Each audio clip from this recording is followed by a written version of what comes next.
They say no enemy can destroy you until you give your strength to the wrong kind of love.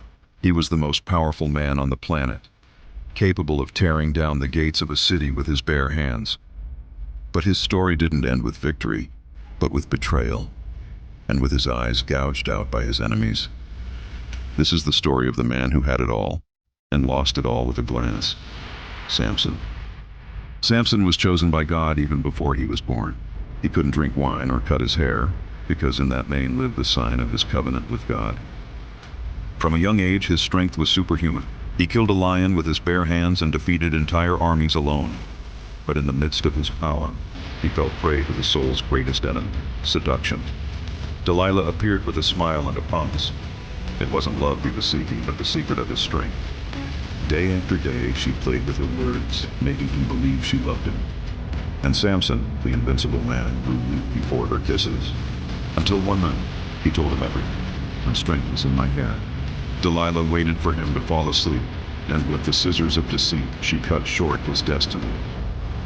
The Philistines entered, chained him, and gouged out his eyes. The giant fell. But God wasn't finished with him. In his darkness, while grinding grain like a slave, Samson prayed, "Lord, give me strength once more." And in his final act, he hugged the pillars of the enemy temple, and with a heart-rending cry said, "Samson, die with the Philistines." The building collapsed, and with his death, he won more than he had ever won in his entire life. Samson was not defeated by his enemies, but by his lack of control. Sometimes it's not the world that destroys us. It's ourselves when we betray our purpose. Because what makes you strong isn't what you have, but what you are when you are with God. If this story touched your heart, subscribe, leave your amen in the comments, and share this video.